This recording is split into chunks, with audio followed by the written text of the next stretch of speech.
ఏంటంటే మనం క్రాకర్స్ అయితే ఆడ పెట్టినాం అనమాట. సో ఆడ అబ్జెక్షన్ ఏంటంటే క్రాకర్స్ ఈ టైంకి పెట్టద్దు అది అని చెప్పి అది చేసి ఎలగొట్టేసారు అనమాట. అంటే మనం ఎప్పుడు బయట వేసుకోలేదు, ఎందుకంటే ఊరికి మనం డిస్టర్బ్ చేయొద్దు.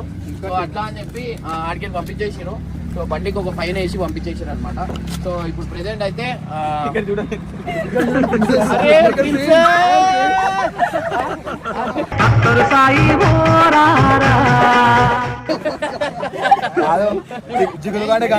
ఎంత అందంగా కనిపిస్తుంది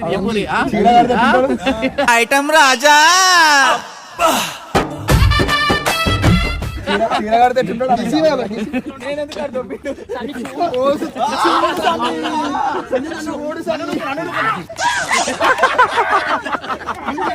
అయ్ బాబో ఎంజాయ్ పండుగ అబ్బా ఆడు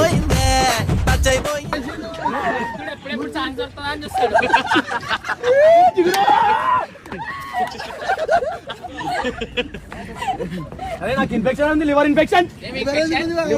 మనిషివే ఇన్ఫెక్షన్, నువ్వు మధ్యలోకి వస్తే మన ఇద్దరం కలిస్తే ఇంజెక్షన్.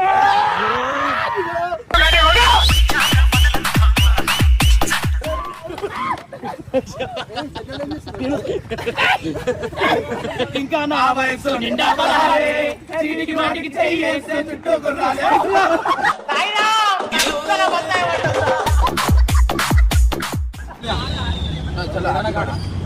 ఇమ్రాన్ అన్న భార్య అయిన సుప్రియక్క పుట్టినరోజు సందర్భంగా పరేషాన్ బాయ్స్ టీం సభ్యులు ఒక అద్భుతమైన అర్ధరాత్రి వేడుకను ప్లాన్ చేశారు. టీం అంతా కలిసి సిటీ అవుట్స్కట్స్ లో ప్రశాంతమైన ప్రదేశానికి చేరుకున్నారు. ఈ వేడుకకు ముఖ్య ఆకర్షణ ఇమ్రాన్ అన్న రావడం. కొద్ది కాలంగా కొన్ని మనస్పర్ధల కారణంగా ఇమ్రాన్ అన్న సుప్రియక్కకు మధ్య మాటలు లేవు. అయినప్పటికీ భార్య పుట్టినరోజు దృష్టిలో ఉంచుకొని కాంప్రమైజ్ అయ్యి ఇమ్రాన్ అన్న శ్రీశైలం నుండి నేరుగా అక్కడికి చేరుకున్నాడు. ప్రేమతో తన భార్యను విష్ చేయడానికి ఆయన తీసుకున్న ఈ నిర్ణయం వల్ల వారి మధ్య ఉన్న బంధం ఎంత బలమైందో తెలియజేసి టీం అంతా కలిసి సందడిగా కేక్ కట్ చేసి సెలబ్రేట్ చేశారు. ఈ సందర్భంలో టీం మెంబర్స్ అయిన గంగు, జిగురు, బెనర్ల కామెడీ అల్లరి ప్రేక్షకులను కడుపుబ్బా నవ్వించాయి. ముఖ్యంగా గంగు తనదైన శైలిలో వేరే లెవెల్ కామెడీ చేసి అందరినీ అలరించాడు. ఆ ముగ్గురు మధ్య వచ్చిన సన్నివేశాలు నవ్వులు పూయించాయి. ఈ సంబరాల మధ్య ఇమ్రాన్ అన్న తాను తీయబోయే సినిమా గురించి ఉన్న టెన్షన్లు మరియు దాని వల్ల ఎదురవుతున్న కొన్ని సమస్యల గురించి పంచుకున్నాడు. మొత్తానికి ఆ రాత్రి ఇమ్రాన్ అన్న మరియు సుప్రియక్క ఇద్దరు కలిసిపోయి పుట్టినరోజు సంతోషాన్ని పంచుకున్నారు. ఈ దృశ్యం వారి అభిమానులందరికీ ఒక తీపి జ్ఞాపకంగా మిగిలిపోయింది. మనస్పర్ధలు ఉన్నా ప్రేమ ముందు అన్ని చిన్నవే అని నిరూపిస్తూ ఇమ్రాన్ అన్న శ్రీశైలం నుండి వచ్చి మరి బర్త్డే విషెస్ చెప్పడం, తర్వాత